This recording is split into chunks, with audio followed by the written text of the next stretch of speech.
quick and easy. Lines out a very good program that's very successful.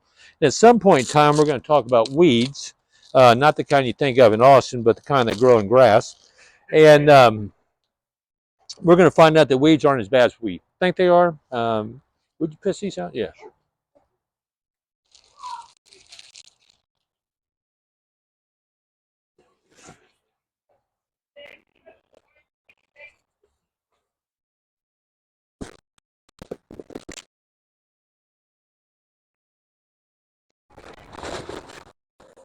Then I've got something special. This is called the Organic Manual and Buyer's Guide. A lot of what I say is going to be summed up in this. I generally put people to sleep, and so this will help you remember what I said. Any of these? Remote control? Y'all need, you need one too? Yeah, let me grab another one right over there, sir. And thank you very much. Okay, cowboy, here you go. Oh, thank you. Ma'am? Oh, I need one more. Okay, what? I need one more. Oh, sure, of course. Yes. Y'all need one? Thank you. Oh, you need, there we go. Thank you. And then I think we're going to need one more of that young lady. I got one. Okay, you here. We're good. We're here a couple? Okay. Here you go, ma'am. Thank you. Love your pup. I put him on stage. I've got 2 dogs, had dogs all my life, and I also meet a lot of botanists. And a lot of botanists will tell me they like plants better than they like people. Thank you very much for doing that.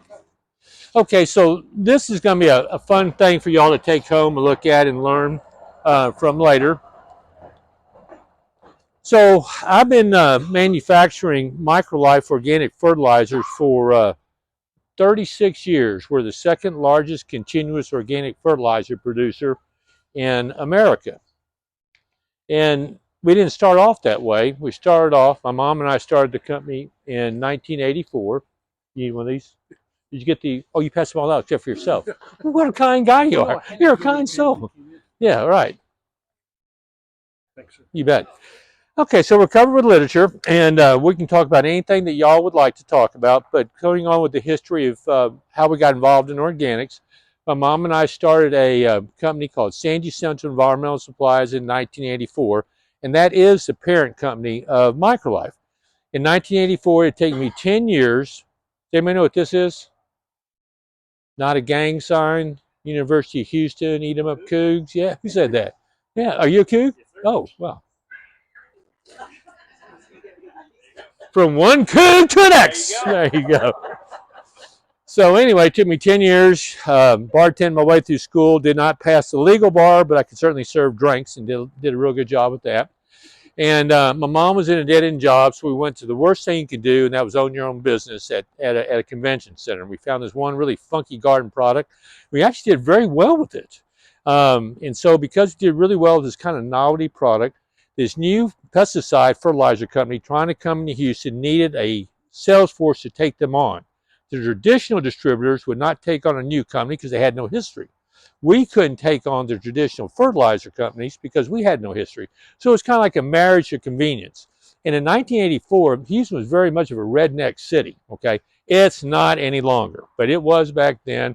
Everything was red. Trucks drove around with gun racks with guns in them. Cowboys, stuff like that, and I'm bartending some of the biggest cowboy bars in Houston. Anyway, so we started this business. We were approached by this chemical pesticide and fertilizer company to sell their products, which seemed like a very natural thing to do in 1984. I mean, what is organics, right? So nobody really knew. So we started selling chemical fertilizers and chemical pesticides, and you'll know that I'm a good salesperson. I'm very exuberant. I like what I do. And my main goal was to find grounds maintenance companies and sell them my products. So let's say this gentleman had a grounds maintenance company, and this man had a grounds maintenance company. This man never put fertilizers, didn't use them, and his yards always looked great. You being Mr. Techno, Mr. Modern, you wanted the latest in chemical fertilizers and pesticides. So you were my client, you were not. And after selling you my fertilizers, I would notice that you had a lot of problems. That the more fertilizer that he put on his yard, the more disease, pests, insects, and weed problems he had. So not getting a degree from agronomy in Texas A&M, and we do a lot of work now with Texas A&M on organics, but back then you did not. I asked my uplinks, my distributor mentors, I see a connection between selling chemical fertilizers and selling chemical pesticides. And my mentors all said, that's the golden goose, don't kill it. They knew back in 1984 that chemical fertilizers were weakening plants, which in their mind of thinking is A-OK, because that means that you're going to have forever your client hooked on pesticides. And I did a study with Dr. Richard Dubel of Texas A&M MicroLife, and we did a study where people that bought $1 worth of chemical fertilizer ended up buying $10 worth of chemical pesticides. Now, just equate if you ate junk food. Junk food, a McDonald's hamburger meal is less expensive than going to Jason's Deli. So you think, okay? But a McDonald's meal with the Coke and the hamburger and the French fries has got enough calories to last 1 day and no minerals or vitamins at all, enough sodium, fat, and carbs to last you 3 days, one meal. Well, since the food doesn't have substance or value, your body's crying for more food. So what do a lot of people do? Get some more Taco Bells, get some more Shipley donuts, and see what we're doing is we're putting in nothing but junk food and junk food and junk food into our system, right? And so people that eat bad foods, processed foods, lead to a lot of unnecessary surgeries and pharmaceuticals. The same thing with your lawns and gardens. You want to put junk food down, or do you want to put wholesome nutritional food down? Let's go back to the human health part. So right now, America as a whole spends $5.7 trillion in annual health care. Okay? When I'm buying insurance for my company, a lot of my money is going to pay for their insurance, right? I can't give them a raise. I'm paying for their insurance. So this high insurance cost affects everybody. I'm now on Medicare. Thank you all very much, and thank myself. But I still paid like $400, okay? So anyway, of the $5.7 trillion that we spend annually in healthcare, more than any other country in the world, averages about $13,000 per person. We rank 47th out of 252 countries, 47th in terms of overall health. Japan spends $4,000 on overall health care per person and ranks #1.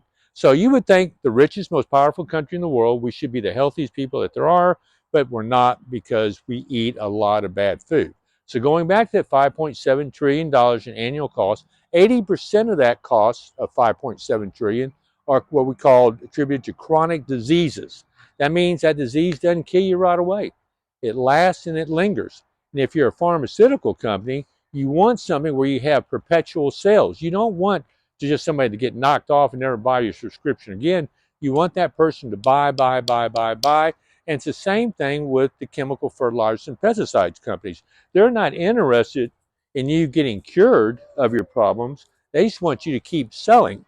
And every time you add chemical fertilizers to your soils or gardens, and every time you add chemical pesticides to your soils and gardens, you are weakening the ecosystem.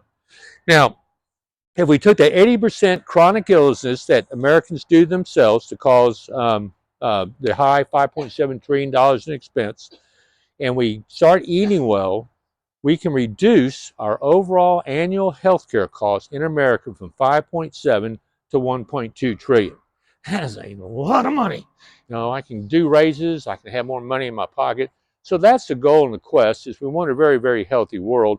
We are part of the ecosystem. We can't get around that. So what we want to do is healthy ecosystem, healthy people, healthy planets, healthy community. So my mom and I, after a while of kind of realizing what was going on in the real world of the chemical fertilizer and pesticide business, decided we were going to try to find what is the answer to true plant health.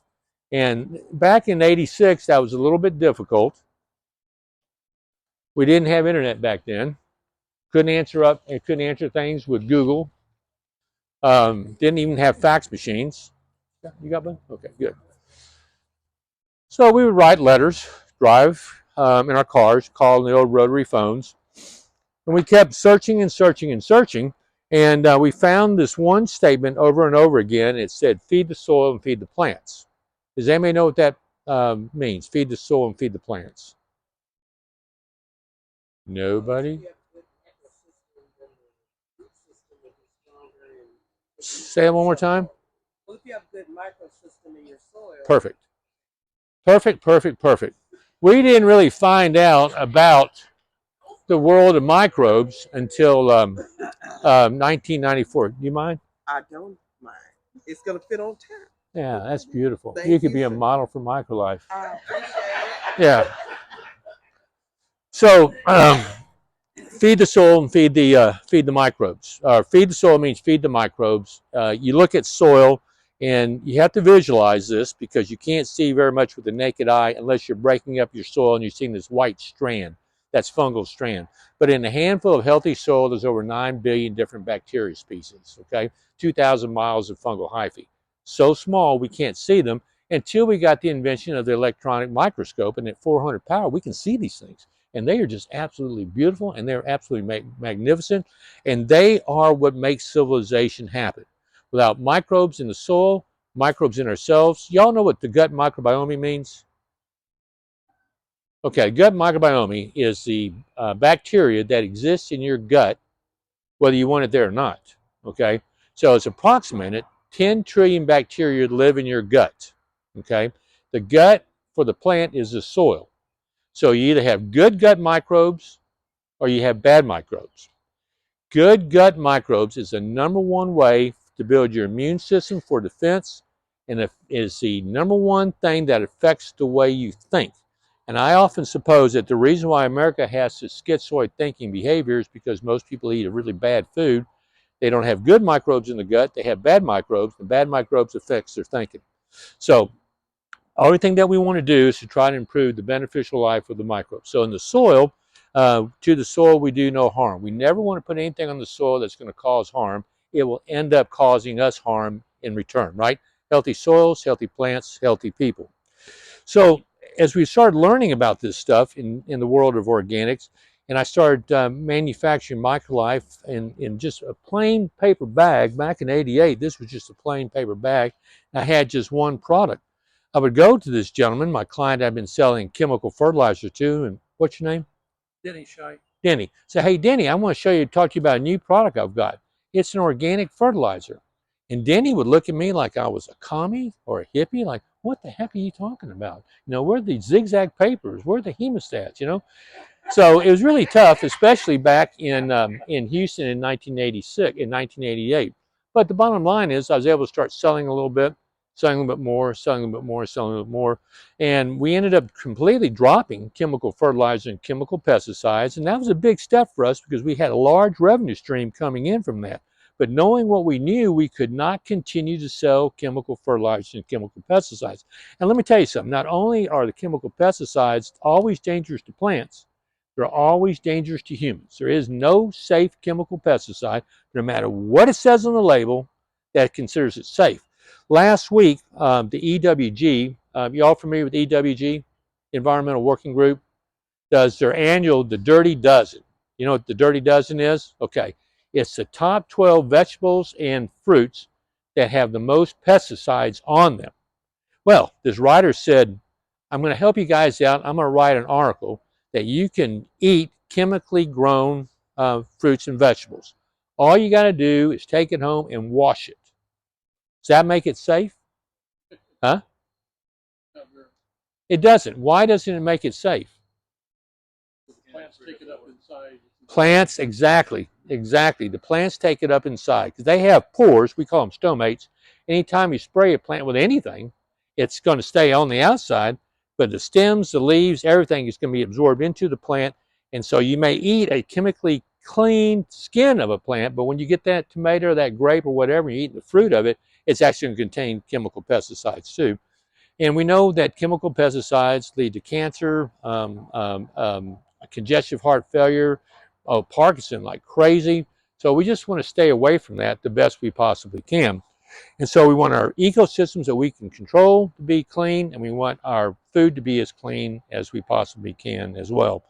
So we started developing this MicroLife, and we started selling it a little bit here, a little bit there, a little bit more, a little bit more, a little bit more. And now, 36 years later, we do a pretty good job. We're in a lot of different places. And for any of y'all that buy MicroLife, thank you very, very much for supporting the cause. Yes, sir. I do buy mine. Good. So what was the revision process? Like, you start out with this. MicroLife? Well, did you just start out with this exact product with its composition, or did that evolve for some time? Well, that's a great question. We started off with only the 624 in a brown paper bag. That was it. As you got to remember, my mom and I's fortune is riding on what we can sell. And so we weren't sure whether organics were going to sell or not. We knew we didn't want to sell chemicals. We also had a hedge bet. We also, people don't know us in this capacity, except if you're a landscape contractor, but we sell a lot of geotextiles, erosion controls, underground support systems, things that are used for design builds. We had that as a revenue stream. But as we're switching from chemicals to organics, I've got to be very careful that Denny has luck. Because if Denny buys MicroLife and his yards don't perform well, I'm hurting his business. So it was a kind of a gradual, something that you really requested, something that you wanted really badly, but you had to have faith that it would work. And so over time, we've had just a massive amount of faith built in. And so now today, I rail against the very chemicals that I used to sell. Okay. And my mission is to try to help people have healthy lives all over the place and hopefully do it through MicroLife. So, any other questions that you'd like for me to cover as we get going? And they're all great questions. Yes, Denny? I use a lot of the bioinoculant. How does how do the fungi and the microbes compare, like with your citrus and fruit? Are they got the same stuff in them, or no? Well, that's a great question. So, we actually work with two sets of bioinoculants. One is what we call Supreme, which may not mean that much to you, but it's a designation. And it's in most of our fertilizer products, except for Brown Patch and MicroGrow bioinoculants. Okay, the main difference between the two is in the ones that have what we call the Supreme, is that we put mycorrhizal in there. Have anybody familiar with mycorrhizal? Okay, good. Okay, very important fungi, and we're using it to push growth as fast as we possibly can. The inoculants will push growth too, but we mainly stacked it with disease fighters. Now they both have disease fighters, but we put more disease fighters in the microgrow and in the brown patch because we're trying to fight pathogens. And recently you were asking about upgrades. We always upgrade whenever we can. We don't try to stay static. And MicroLife is technology based and based on science. And recently we put in the I'm going to say a hard time saying this, Perilium, which is a brand new microbe that we were able to culture and grow. Nothing's been taken out, but it is a fabulous microbe, and it's definitely going to help plants grow. We've seen it. So we do upgrades the best we possibly can. So anyway, getting back to the microbes, do no harm. Pesticides always cause harm, and we have a lot of clients that come to the world of organics because they love their pets, right? And so Foster's Hospital, the world's largest oncology hospital for dogs, categorically states that all lawn pesticides cause cancer in dogs. Now, we have up to 80% common DNA with dogs and cats. So they say if it's causing cancer in dogs and cats, it is causing cancer in humans, right? So we just don't want to be around this. And you can have the most beautiful lawns. I mean, look at all the major botanical gardens in Texas. Every one of them uses MicroLife. Now, a lot of them don't have a lot of money. They may be public financed, like Mercer Arboretum is financed by Harris County. They don't have a lot of money.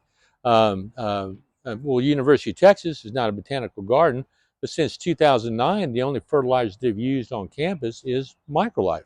And for their main turf grass areas, this is kind of funny, they can raise $20 million to buy a men's football locker room, but they can't come up with another $70,000 to fertilize the campus. Go figure. So they only get money for one fertilization a year, and they choose MicroLife because of performance. And really what we're trying to do is we're trying to set nature in motion going forward. Most of us, when we buy our homes or we're managing commercial properties, there is no Texas prairie left. The only thing we're working at is very hard-packed fill dirt. And in Austin, I think y'all use, hey, Michelle, how are you? Just great. Thanks for having me up here. Good to see you too. She's well studied in organics. You have a chance to get to know her. She's really, really good. So what we do is we have these really tough soils, and the builder throws down sod squares and says, okay, now grow some turf. And that makes it very, very hard. Most of us will go to Lowe's or Home Depot and we'll buy stuff like Scott's Bonus S, Weed and Feed, because it sounds good, weed and feed. Okay, well, let me tell you something. Bonus S, any weed and feed is not actually a fertilizer, it's a pesticide. It's got an EPA registration number on it, and they take that pesticide and they put it on the cheapest fertilizer carrier that they can. What's wrong with that? Cheap fertilizers have a lot of high salts. Salts kill microorganisms. That's why we have salts in our water. That's why we put salts in our food. Preservative, kill microorganisms, okay? And the high salt causes stress on plants, causes them to burn. It also causes the soil colloids to pack down in cement. And what we don't want is we don't want an anaerobic situation. We want the platelets in our clay to stand up, get perpendicular sideways, and create air passages. What does that for us? What creates air passages to improve soils? Okay. Mycorrhizal soil fungi. Well, you're close enough. That is so true. You get a hat. Okay. So the microbes, or most of the microbes that we work with are, oh, thank you, it's going to look good on you too. Most of the microbes that we work with are very, very beneficial. When I was growing up in this industry, I was taught that all bacteria, all fungi, all insects had to be killed. There was nothing good about them, okay? And so I had vats and drums and all manners of stuff. I was a merchant of death, thinking I was doing the right thing. I remember particularly this one lady calls me and says, I got a bunch of mushrooms growing in my bed. What should I do? And I go, I don't know, but let's kill it. And who knew back then, at least I did, that they were the fruiting bodies of mycorrhizals, right? The very thing that I should have in my soil. So going back to weeds and feeds, Bonus S is the #1 fertilizer sold in America, or pesticide sold in America. They sell $6 billion worth of it, and they spend $600,000 in advertisement. It's pretty hard for organic companies to keep up with that. And they make the stupidest commercials, but they must work. Like this one commercial they came up with said that clover grows to deliberately disrespect me. I got to get rid of clover. I can't have this plant disrespect me. And I'm thinking to myself, who buys into this stuff? But apparently people do. And if you look at clover, clover is a beautiful little grass, has like a little mound. During the winter, if you look at your clover and you go, oh my God, my grass is never going to grow. You get down your hands and knees, you pull that clover apart, what do you see? Beautiful green turf grass covered by a thermal blanket, just waiting for the right time to emerge. And then clover puts up a pollinator spike, and then through the roots, it's a legume, so it fixes nitrogen, so it saves people in buying nitrogen. So wonderful plant, right? And a lot of times, if I go through walking my neighborhood and I see a yard completely clear of weeds, I say, no clover, no rover, and we stay away from that. Now, we can talk about weeds at any time. My definition of a good-looking large yard has changed, but a lot of us like the monocultured look. On this page, this is a award-winning sports field, Tiff Bermuda, got about ½ inch, has no weeds in it, and what they do is they use the biological method described in this program. Now, there's also things that you're going to do. Now, remember, I said I like weeds, okay? Very often, though, before I go home and meet my wife, I do what's called horticultural therapy, and I'll pull a few little plants that seem out of place. And I'm going to tell you, I feel really good about that. But we also, things you can use salt. There's burn guns. You'd probably like that, Denny, a burn gun, right? Mulch, and there will be hand pulling, and then proper mowing so your grass, weed seeds don't go to seed, right? So good little booklet. Keep you going on that. Probably the thing that we're trying to develop this year more than anything is resiliency. Okay, resiliency in humans, resiliency in soils, resiliency in our homes. And what came to mind was mid-July, we were in the grips of, who was here in 2011? Anybody here in 2011? Okay, remember the drought? Okay, so 2023 in my mind was worse than the drought in 2011. And the reason being is that we had very little water in the soil system. And when Mother Nature started baking us, she was relentless. June 1st, it was friggin' hot. And I kept thinking, well, it's temporal. It's going to go away. We'll get back to normal June temperatures. It never did. Pound, pound, pound, pound, pound. And so plants are having a tough time. People are using irrigated water like crazy. And irrigated water has city irrigated water, has some things that are not good for us or for plants. What does city water have that's not good for us? High pH, chlorine, what else? That's right, chlorine, chloramine, and fluoride, okay? Now, I don't know what y'all's position is of fluoride, but fluoride comes from sodium fluoride, which is a registered chemical pesticide put into our water system. That is a whole nother story to fight so-called prevention of cavities. So when you irrigate with your city water, it's kind of like chemotherapy used to be, meaning you poison the whole thing and you hope that you don't poison the body. So your plants are just not going to do well under irrigated water. But what are we going to do when the plants are dying? You need at least 1 inch a week, okay? What I'm saying is with organics, you can save water because you're just not going to have to water as much. So mid-July, it comes to my mind that, oh my gosh, I haven't prepared my clients for the summer, because normally what we would do is we would start advertising, get ready for summer in May. Put out your humates. Do the stuff you need to do right now. But really what we have to do for ourselves and for our soil systems, our ecosystem, is to always prepare, to always be resilient. And the way to be resilient is to add lots of carbon and to add lots of biology and be kind to Mother Nature. And then she will take care of herself and she will improve herself. She will take hard soil and she will open it up. And when that soil is opened up, roots can get bigger. Mycorrhizal definitely helps. Because mycorrhizals, who doesn't know what mycorrhizals are? Okay, this is great. You're going to love this. You're going to absolutely love this. You're going to love this. Tell your friends, they'll be amazed. Okay, so it's a naturally occurring fungi on 98% of all the plants in the world. Let's just say this is a plant root. Mycorrhizals grow into the plant root. It's invited by the plant. It's symbiotic. There's nothing evil. We call it infected, but that doesn't mean that's a bad term. It just means it's infected. It's infected the plant. The mycorrhizal grows into the plant and grows externally out the plant. And if you have just this as a root here trying to grab minerals and find oxygen, that's not as much as if it has a mycorrhizal. And a mycorrhizal can make up over 300 times greater root mass around the root than without mycorrhizals. So you want to encourage mycorrhizals. What kills mycorrhizals? If I had a gold star, you'd have about 4 of them right now. Fungicides, also weed and feeds, also insecticides.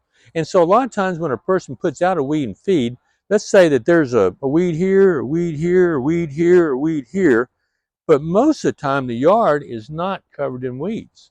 But they're going to put out this weed and feed because they're told to. So they poison the entire ecosystem. Now, pesticides don't stay in place, okay? They volatilize as a gas or they leach. When they volatilize as a gas, we breathe them in unknowingly. When they leach, you hit down the root system, they start killing the mycorrhizal fungi, okay? So, and we got to be careful because Mount Sinai Hospital did a national survey from California to New Jersey, and they blood typed 11,000 Americans, not golf course superintendents, not farm workers, just average Americans like us. They found out that at the minimum, each one of us are carrying 47 different types of toxic genetic chemicals. Now, I don't know about you. I don't go to 7-Eleven and ask for a toxic genetic chemical big gulp. It just happens because of exposure of us living in this world. But anyway, so the microbes are going to be your best friend. They're going to improve soil. They're going to make it aerable. Plants are aerobic too. They need that oxygen. The good microbes are aerobic. They need the oxygen. And we have a philosophy called biological aeration. A lot of times people will do a mechanical aeration. This is your turf grass, okay? And they'll run a machine across it, punching holes. Sometimes that can be good. Sometimes it's not so good. It depends upon the type of aerator. If it's an aerator that just punches a hole like a stamp mill, what you're doing is you're sealing columns all the way down. And really what we want is an aerator to loosen up the soil.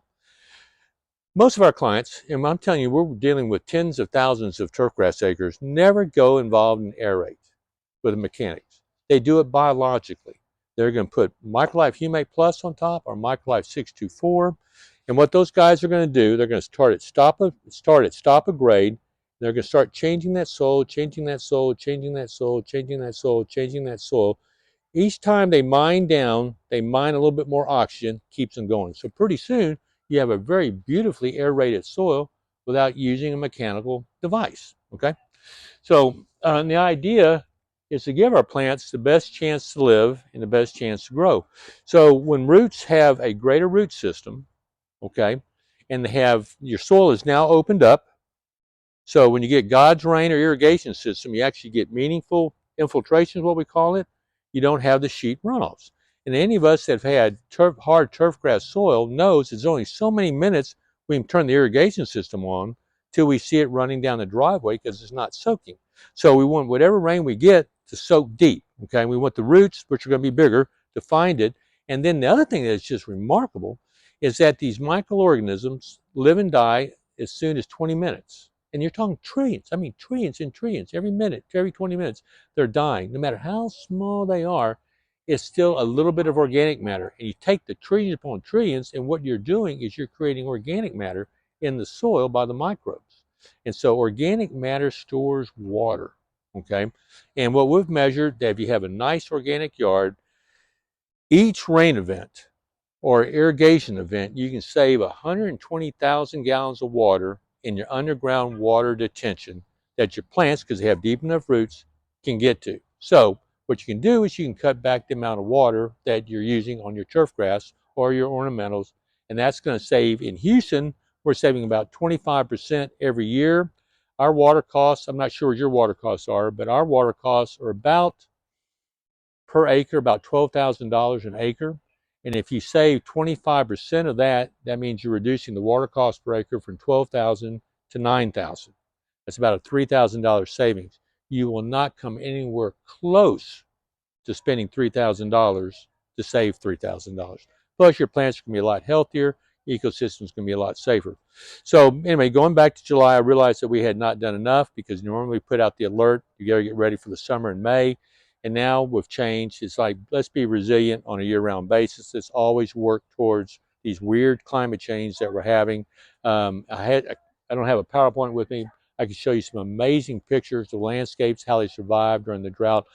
2009, 2011, 2022, 2023. Just amazing how these organic lawns and gardens perform. And I can show you some amazing photos of how the plants survived after the February 14th, 2021 freeze, the big deep freeze that affected everyone. Organics, because it's built on strength, nutrition, following natural law, makes the plant, just like the human body, a lot more resilient, a lot more stronger person. So now we're coming into spring. What I'd recommend that you do, based on your time and budget, is to do two things. One is to put out an application of MicroLife Green 624. This is the original one I made, and this is our #1 seller across the country. You can use it on turf grass, fruits, vegetables, um, ornamentals, perennials, no matter what it is. I mean, this one bag can just flat do it all. If you have the time, I would also add Humate Plus. Humate Plus is what we call concentrated compost. This is our second largest seller. Now, Humate Plus doesn't seem to threaten some of the chemical warhead guys I do business with. This, they think I'm in line with Putin. This, they think, well, this is okay. This is universally okay. And so this is what we call concentrated compost. And I want to imagine that this greenhouse from the shaded area to here is, let's say, 2,000 square feet. Okay, and what's your name? Dennis. Hi, Dennis. Suppose you want to compost 2,000 square feet with really good compost. And let's just say, to make it easy for me, a good bag of compost, one good bag of 1 cubic foot compost is $10. Okay, so you want to do 1/4 of an inch. You're going to need 54 bags, and that's going to be 3,000 pounds. Okay, and it's going to cost you $540.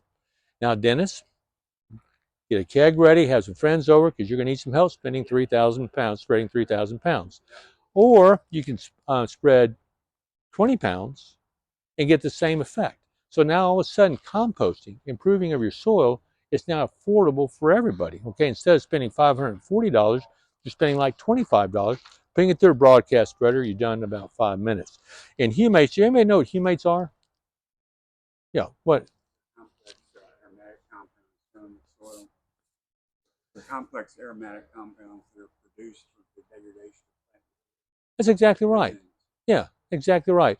So it's kind of like coal. It's squeezed down plant material, buried on tons and tons and tons of layers of sand and gravel and rock. And the ancient forests were just compressed, compressed, compressed. And when they're compressing plants, they're basically compressing sunlight, right? And so what you have is you have these intense long chain carbon molecules, what we call them, of energy just waiting to be released. And we know that carbon is a building block of all life, and carbon is the favorite food of microbes. So if you put humates down, it's like you've opened up a little neon sign that says, all you can eat 24/7, come eat the microbes. And so if they eat the microbes and they're in an arable situation, which they are creating, now the population numbers start getting bigger and bigger and bigger, start improving the soil at a faster and faster rate. We get the mycorrhizals, we get the azobacteriums, and all the other microbes that we put in these bags. We put in now 77 different beneficial fungi and bacterium. Now, some of these fungi and bacterium have an express purpose. Like Dennis, maybe like one of the microbes may express purpose may be to stop Phytophthora. But like you and you and you're multi-purpose. You don't just do one thing. You do a lot of different things. You may be primarily good at being a CPA, but you're also great at being a best friend and auto mechanic. Okay, there's certain microbes the same way. They just don't do one thing. They do multiple things. So when you have this big collection of microbes and they're all congregating around the rhizosphere, then what you have is a very healthy ecosystem. Now, I like to think that organics is based on two things that chemicals can never say. One is based on natural law. Plants come around 2.5 billion years ago. No true green, okay? Nobody was around like that. Who fertilizes the rainforest? Not true green, okay? The system, the biological system fertilizes it itself, okay? So Mother Nature knows how to make things work. So we want to try to figure out how to help her, not to tell her what to do, but to assist her in every way. And Mother Nature loves every human being, black or white, young or poor, rich or old, rich or poor, young or old, male or female, she doesn't care. Mother Nature, there's all these manners of great scientific studies. One great book to read is Your Brain on Nature. You can get that from Amazon for about $10. And it lists why nature loves us. What are the benefits of nature loving us? All the stuff that we get out of Mother Nature. And I'm just going to give you a brief example. What do plants off gas? Plants off gas anything? CO2. Well, they will take CO2, oxygen. You two are in a competition heat. You both got 4 stars, okay? But plants also off gas 260 other terpenes, compounds, chemical compounds that we take in willingly and unwillingly, subconsciously. We walk through the gardens. The plants are putting out gas. We don't even know it, but we're taking it in. You walk through your turf grass. The plant's putting out gas. You don't even know it. And what these terpenes do is they go into our neurological system, repair brain damage, go into a physiological system, repair damage. And if you were in Japan, for example, and you went to an oncologist, you said, man, I got cancer. And he goes, yeah, I know you do. Here's what we're going to do. He might write up a radiation program for you, but he would also write up a prescription for you to go walk in the woods 2 hours a day, 3 days a week, because the healing compounds. And Mother Nature, this is so scientifically proven, not very well known, but Mother Nature activates killer T cells inside us. And those killer T cells are going to hunt for tumors, hunt for things like COVID virus, okay? Now, we also know that if you want to be creative, you want to reduce stress, reduce anger, get rid of anger, um, uh, be creative, think of things, answers to questions, how to finish a poem, you walk in nature. So Mother Nature always wants to heal us. Now, when I was a little kid and I'd get a cold or something, my mom would make me some chicken noodle soup and give me chicken noodle soup. Who am I to give her arsenic back because she's trying to heal me? If you put chemical pesticides on your lawns and gardens, that's what you're doing. You're hurting the very person that's trying to help you. So going into the spring, we like timing, and so we think spring, summer, fall, but you can actually apply organics at any time because the plants and the microbes have this union, this functionality that the plant won't ask for fertilizer until it's ready for it. chemical fertilizers, they give it to the plant whether it wants it or not. But the MicroLife fertilizer are going to be absorbed, reconfused, and held in reserve by the microbes. When the plant says, I want some microbes, I want some fertilizer, the plant goes, got you covered, I'm right here. And so the other part of natural law is that all sunlight, all energy comes from the sun. The plant drops down its photocells, the leaves, makes through the miracle of photosynthesis, makes carbon and sugar, feeds it throughout the plant to strengthen the plant, right? Up to 80% of what that plant makes goes out the root system to feed the microbes. Now, if you gave 80% of your paycheck to somebody, would you expect anything in return? Yeah. Okay, good. If anybody disagrees with that statement, I'll take donations. Give me 80% of your paycheck and expect nothing in return, okay? So the plant willingly feeds the microbes. We've talked on it. They build bigger root systems. They help the plant to find oxygen, water, and minerals to further the growth and protects against diseases. Like if this is, for example, a plant root, and this is my hand or the mycorrhizals, that phytophthora we were talking about doesn't eat the mycorrhizals, it eats the plant. But it can't get to the plant because the mycorrhizals are in place. So there goes your need to use a chemical fungicide, right? And all chemical fungicides, of all the pesticides that are out there, insecticides, herbicides, fungicides, the most deadly fungicide for a human to be around is your chemical fungicide. Can you guess why? Closer to a fungus. Huh? We're closer to a fungus than we are to a plant. I need to talk to you later, but it's basically you're getting exposed to an antibiotic. Okay, a chemical fungicide doesn't recognize good bacteria, bad bacteria. It just says you all got to go. Okay, and same thing with the human antibiotic. Doesn't recognize your good guys, your bad guys. So a chemical fungicide, you take it in, it's destroying all your microbes, and if your microbes are gone, guess what? You're in serious trouble. So anyway, going into the Humate Plus and the MicroLife. You can do these any time of the year, okay? You can do them in January, you can do them in February, you can do them in March. I like March, it kind of gives me when to go. But the microbes and the plants are working together to send the signals of when should it to be released. But we'll make a recommendation, regardless whether you buy MicroLife 624 or whatever, at least do one application of Humates Plus as soon as you can. This one application will last a year. And plan on this every year, whether you've got a container, a vegetable garden, perennials, ornamentals, trees, shrubs, whatever, you put this out, okay? Well, now see, that's where we're coming into the resiliency part, okay? In the past, I recommended 10 pounds per 1,000 square feet. And we're going to up that to 20 pounds per 1,000.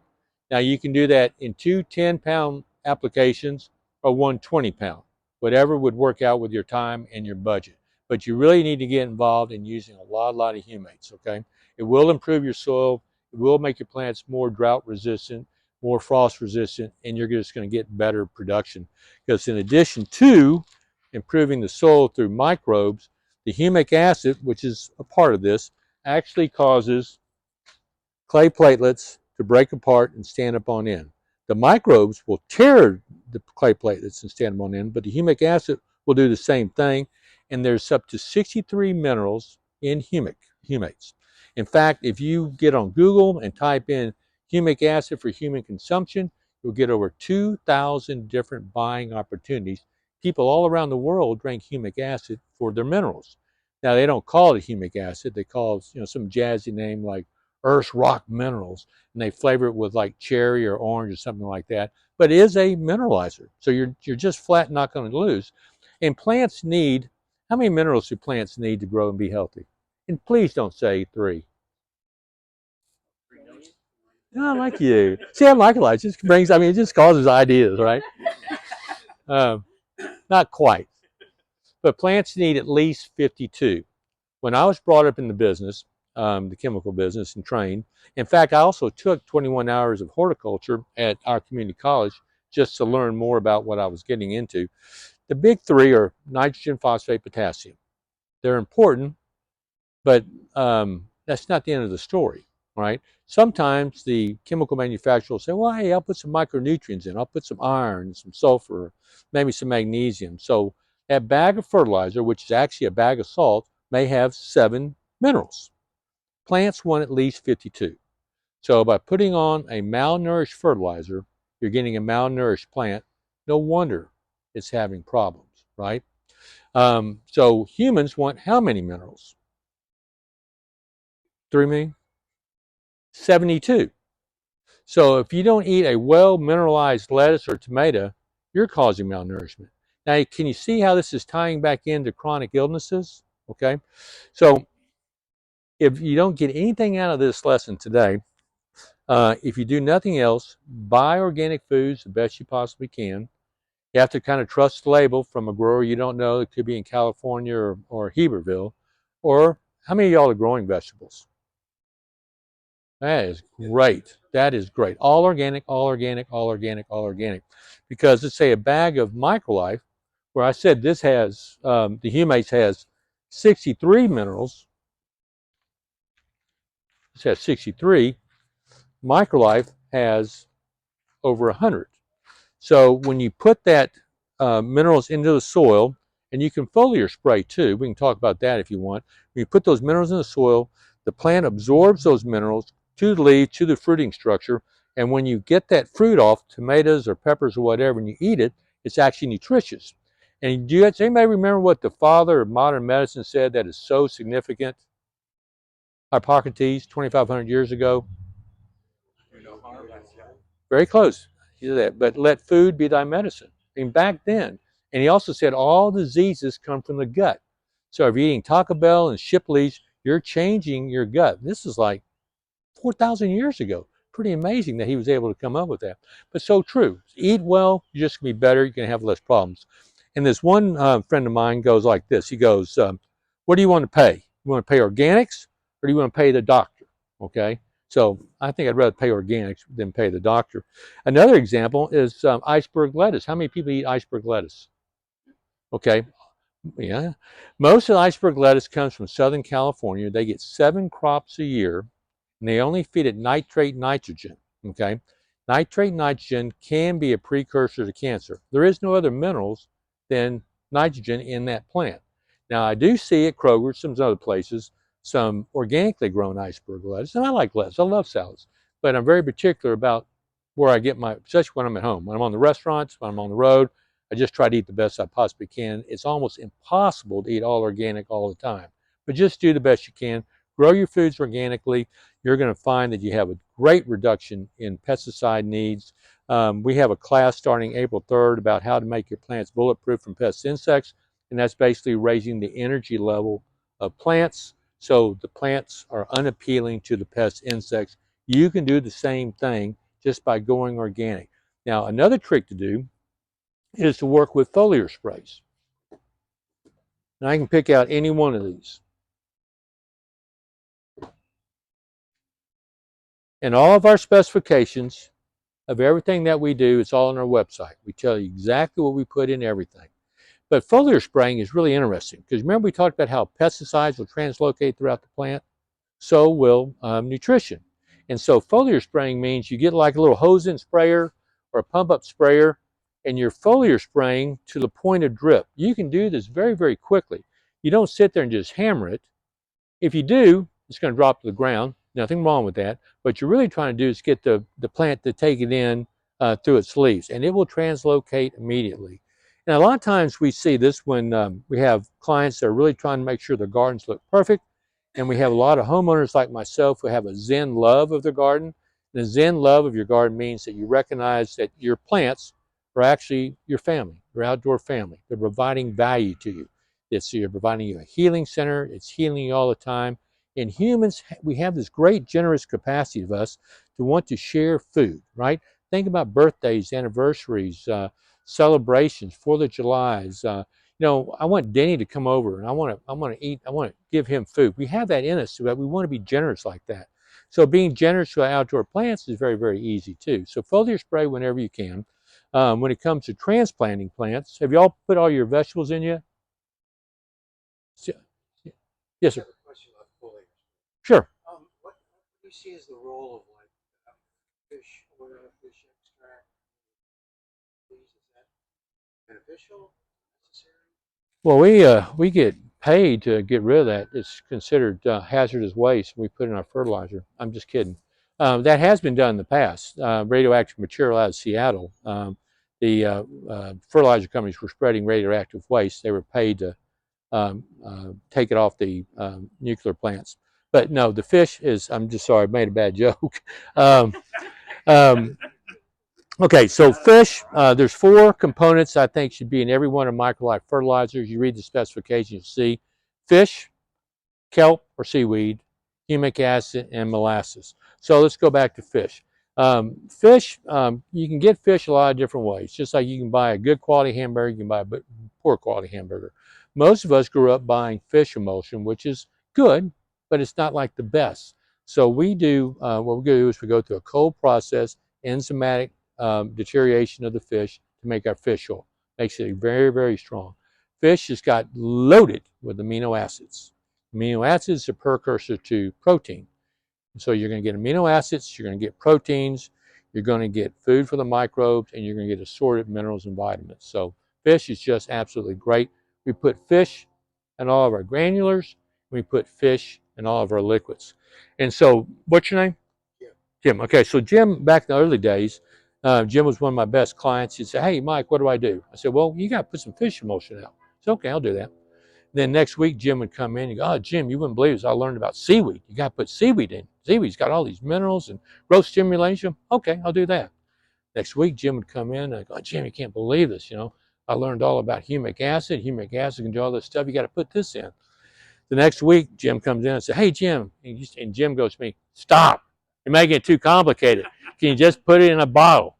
And so that's what we did. We started putting it into a bottle. Is anybody growing tomatoes? Okay, so this may be helpful for you. This lady I know came in, and she went to me last year, and she said, "My tomatoes just won't turn red. What should I do? They're just loaded. They just won't turn red. What should I do?" And I know this lady. We've been doing business together for years. We get along just extremely well.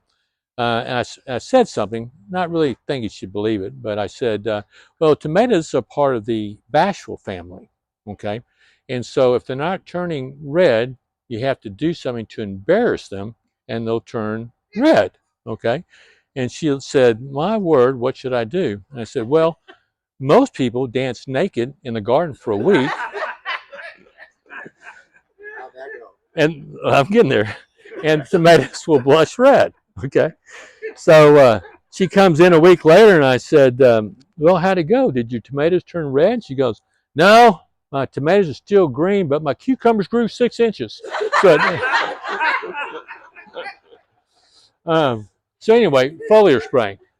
If you, let's just say this is a 4-inch pot, okay, and you've got it set on the ground, your roots want to grow horizontally, right? Okay, so a lot of times we put fertilizer at the bottom of the well, not really where it needs to be. It needs to be around the side because each one of these pellets has got microbes. The closer you can get the microbes and the minerals to the plant, the faster it's going to grow. So you put your minerals, your MicroLife around the side of it, and then you're going to put the soil around it. And before you put mulch, you're going to add some seaweed or some ocean harvest and water it in. Because the microbes take a while for the digestional process to happen. Once that machine goes, it goes and goes and goes. But there's a little bit of a lag time. A liquid will kind of take up that lag time. It's like drinking coffee. You need your breakfast. A good breakfast is going to keep you going throughout the day. Maybe take that cup of coffee to kind of get you going first thing. That's what a liquid drench will do. Then you cover it up with your mulch.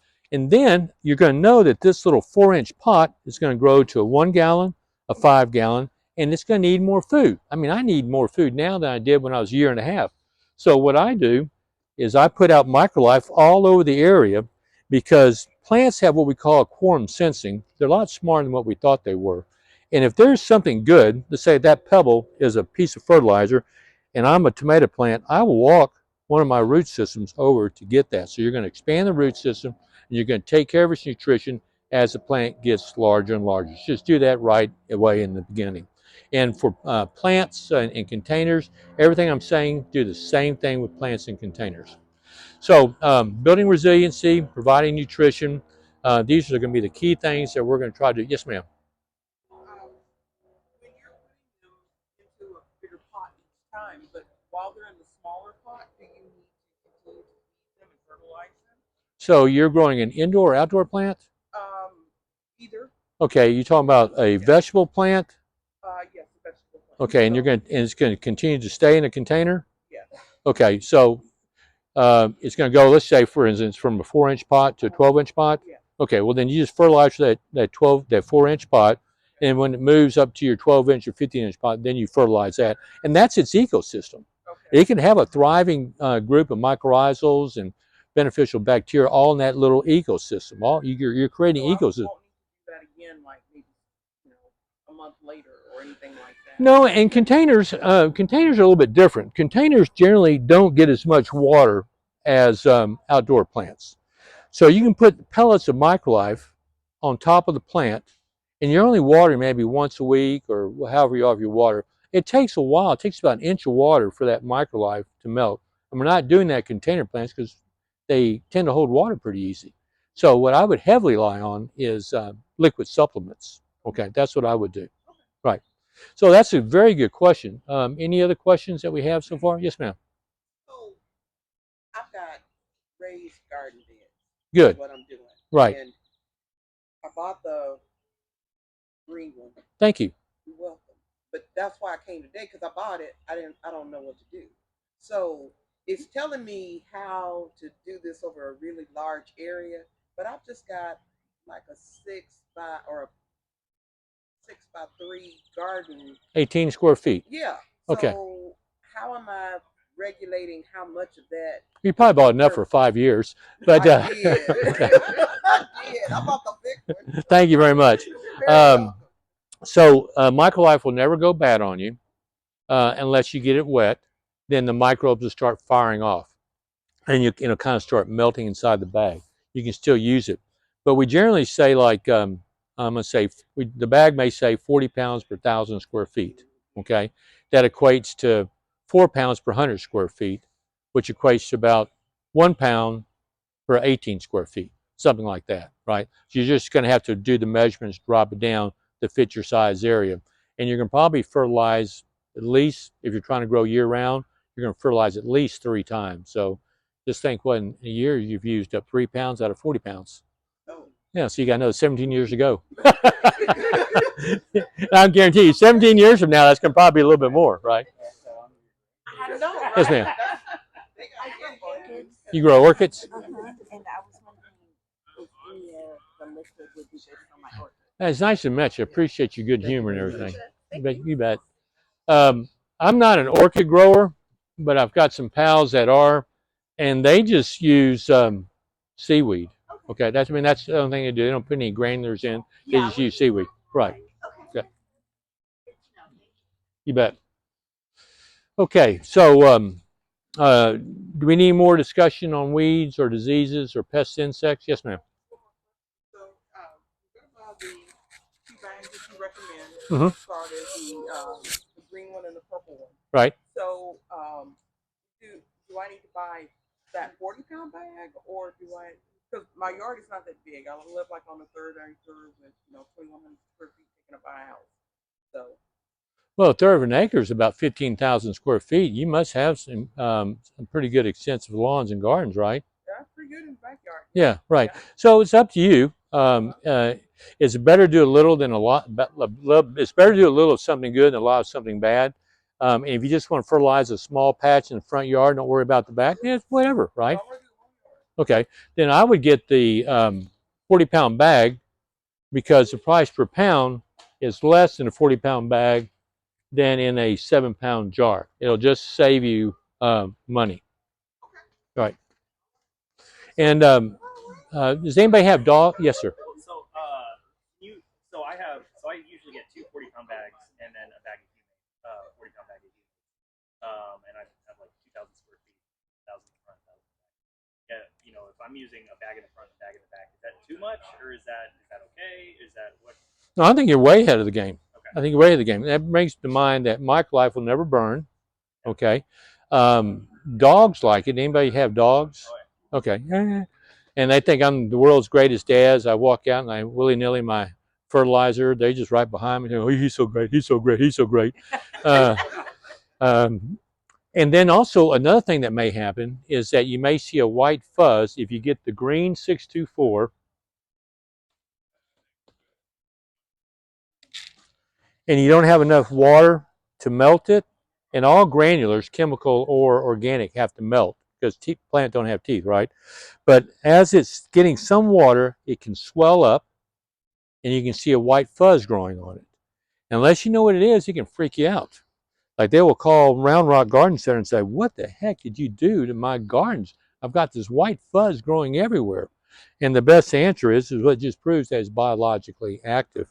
Now, pet safe. My oldest client is the Houston Zoo. And since 1996, the only fertilizers they've used, and it's a beautiful zoological botanical garden, beautiful. The only fertilizer they've used is MicroLife.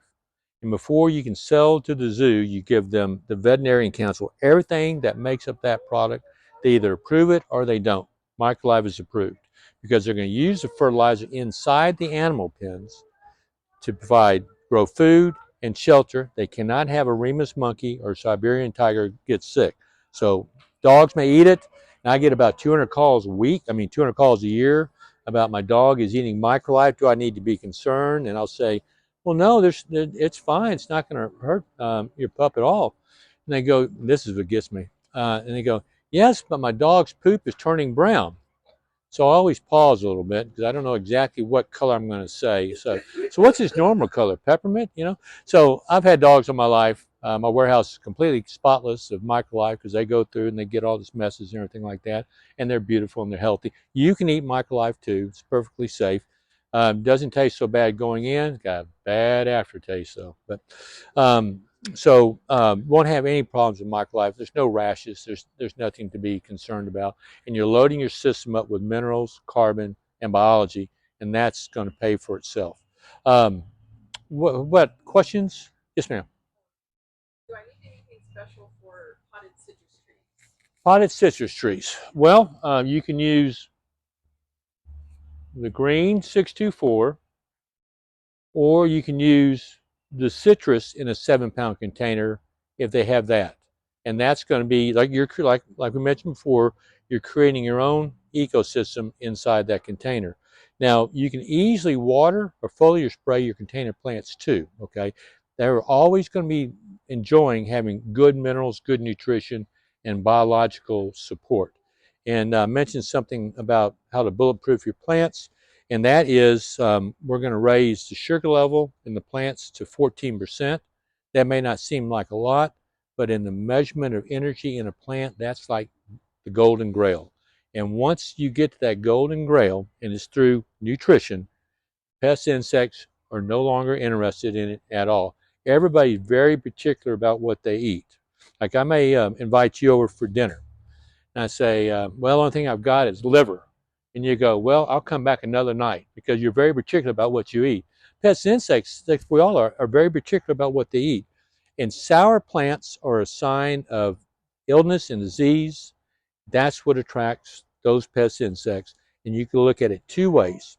From a theological standpoint, God doesn't want us to eat bad food, so he sends the scavengers to take it all out. Or the Darwinian part of view is that the strong plants survive. And I've got dozens and hundreds of examples where I've got side-by-side homes, same region, same plantings, same everything. One home is with organics, one home is with chemicals. The organic home is no black spot, no aphids. It's just a great, it's just a joyful yard because there's just not problems. The other yard with the chemicals program is fighting, fighting, fighting. Garden becomes frustrating because you can't ever get it right. So if we just follow natural law and laws of nutrition, we're going to be just fine, just fine. Um, I don't want to overstay my time. I've had a wonderful time. I'm happy to stick around. Are there any questions about? Yes, sir. I'm a tree consultant. Oh, good. And I fertilize. Okay. Yeah. I make my own compost tea. Good. I use Ocean Harvest. Thank you. And then I use. So the question I have is, I go around the tree and about every 18 inches, do a 8 to 12-inch hole. Oh my I goodness. put the inoculant in it, Yeah. bio-inoculant in that. Then I put my compost tea on top of that. The question I have is, the ground around here sucks. It does. And we have the summer, so the biome that I'm making in the ground down below, what do I do to keep that to last through the summer, or do I need to do this every year to kind of keep things going, or? Well, it depends on what your clients will pay for, but this man making aeration tubes is the absolute superior way to address the needs of your trees. Okay, you're going to get on a grid pattern, depending on the size of the tree, and you're just going to drill these holes. So now you've got a permanent oxygen funnel down, and plants need oxygen more than they need nitrogen. So you're going to fill that up with some really good stuff, some microbes, and kind of going to spread around a little bit, and you're going to fire it off with even more microbes with the compost tea, doing an absolutely brilliant job. I do want to tag a little bit about trees, that what you put on your yard determines the health of your trees. And being an arborist, he knows and he hates weed and feed. You probably see more problem with people fertilizing with feed and feed, because a weed and feed will say on the bag, only apply in the turf grass area, don't put around shrubs and trees. So here's a tree, and it doesn't say, I'm not growing this way. It grows that way. That's where the tree roots are growing, yet it tells you to keep it away from trees. It just doesn't make sense. So what I would suggest, if your clients will pay for it, is you could easily do that twice a year if they would pay for it. And I would easily put on a huge application at Humates Plus, because you can make really rotten soil better. And when that rotten soil gets better, you can have more aeration going down. Should I put that over the whole area or just in the hole? I would put the Humate Plus as much of that area as, because he knows that if this is a tree, my fingers are the canopy, a tree will grow up to 3 times outside its canopy. So tree roots are very opportunistic. They're trying to grow over a very large area. So if you can improve the soil over the entire root growing area, the shrubs are better, the turfgrass better, the trees better. So Uh-huh. I've got some bare spots in my lawn where summer was terrible, and I just have some dead bare spots. Is it Bermuda or St. Augustine, or what is it? St. Augustine. So if I wanna get some grass there, would you suggest so I just did like this week 624 units. So would you suggest putting like a compost and then some seeds down, or should I just till it up a little bit, put some sod down, and if I plan to do some leveling with some loam or something, How big are these spots? one spot's probably about 5-6 square feet. Okay. Well, turf grass hasn't really turned on yet. It's not really growing. Right. Okay. You could do any of those. You've already fertilized with MicroLife and Humate Plus. You're doing great. If you get compost, mulch, or topsoil, you need to know something. Everything that I say in these bags and labels has to be approved by the state. I have to prove that the statements I'm making are correct. Anybody that makes soils, compost, or mulch, there is no regulations at all. Okay, so you can buy something that says the world's best compost, and it can be just pure junk. So if you're going to put down compost, and putting down a little compost in those spots is not a bad idea. Getting a couple of sod squares just to kind of help fill things in is not a bad idea either. You know that when you put down sod, it's going to take some extra watering. So can you water just that small area? Maybe get your little daughter just to water that small area occasionally. Then I would probably do that, because that'll hasten things up. Okay. Yeah. Okay, good. And then it's still fine to do the if I want to get a top dressing and the loam, just to level everything out. Yeah, but make it good. I mean, it's something good. I mean, you don't want to put red sand to death, and you just don't want to. And when it comes to soil products, don't buy on price, because they're putting some intense garbage in there. So just buy something good quality. Yeah, there's a company here, Whittlesey. Thank you very much. Appreciate you coming by. Thank you for coming by. Okay, y'all had some questions? That brown patch, is it referring to? Brown patch? Yeah. And whoops. Colorblind. Yeah. Say the one on the right. Okay.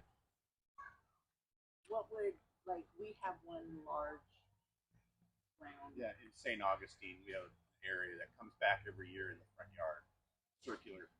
Well, that's probably a pathogen, right? Rhizoctonia. When does it start? In the fall?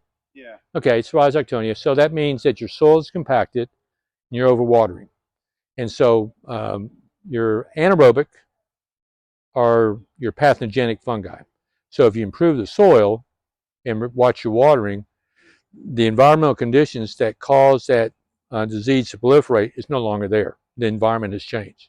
So if you want to kind of hasten its demise, still do the same things, right? Watch your watering. We'll put this out in September, and this has very specific disease fighters. Yeah. When's Jeff coming? Yes, sir. Hey, so we had an armadillo issue last summer, tore up the whole front yard. Now we have very hard packed as well due to dogs and all that. So how do I rehabilitate our yard? I'm going to sound really repetitive here, but humates. Humates will, and good We started compost. that last fall, and that's why we're here today. Right. Good quality compost will help too. Humates is less expensive. We work with a lot of sports fields where they're constantly packing it down. 1,500 kids a week on a field. And you just have to keep building up the microorganisms, keep giving them that support system because they want to fracture out that. And also, if you got a lot of dogs, humates will help absorb, won't depending on how bad the dog urine is, but it will help absorb a lot of that urine and keep those spots from getting bigger or lasting as long. Humates. Yes, sir. Oh, my pleasure. Is Jeff coming down again this year? Jeff Lowenfeld? Yeah. How do you know about him? For his book. He came down in January. Well, I couldn't make it. He told me that this is the last time he's coming to Texas. Lives in Alaska. I know. Too hot for him? No, he says we're too much of a red state. Thank you, sir. Thank you so much. Nice. Thank you for coming in. Thank you. But he's just not traveling as much. He's on the OBA board. He's a great guy. Does as much for microbiology communication as anybody. Have you read his last book, Teaming with Bacterium? I just saw it last night. Get ready. It'll blow your mind. I mean, it's almost like a graduate school in microbiology. It is. Well, it sounds like he's talking about stuff that nobody's thought before. Yes, that's exactly right. So the soil food web, and so the soil food web was basically came out officially in 2004. 20 years later, we're learning a lot of stuff. The original foundation. Now Lane Ingham's on our board too. Thanks, sir. Hey, thanks a lot for coming by. Good luck with growing. So no, he told me he probably wouldn't come back to Texas. Hey, it's hard on him now. Yeah. Need to get going. It's a pleasure meeting you. Yeah, I'm a sleeper. I taught microbial ecology at UT for 20 years. Oh, there we are, fellow brother. Okay, did I do okay by your standards? Oh, it's great. Okay, good. I've enjoyed it a lot. I mean, I've used your product, and I'm going to buy some more, but it's good. Well, I'm selling to a microbiologist. Yeah, you get this, man. That's a red letter day. Thank you. Okay, anything else? We're good? All right. Pleasure meeting you. Pleasure meeting all y'all. Thank you very much for your time.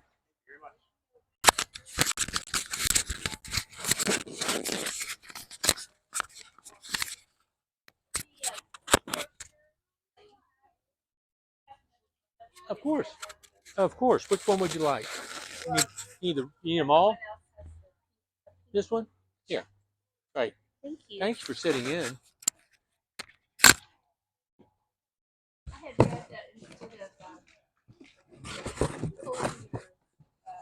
leaves out, that you're ready to cut them off and leave those roots down there. Is that true? Well, yeah, it goes into an interesting subject. The weeds are there to improve the soil. And I'm taking a gardening class with two PhD researchers that work for MD Anderson. And their role at MD Anderson is to find plant extracts that can be used to develop immunology drugs to fight cancer. So there's things these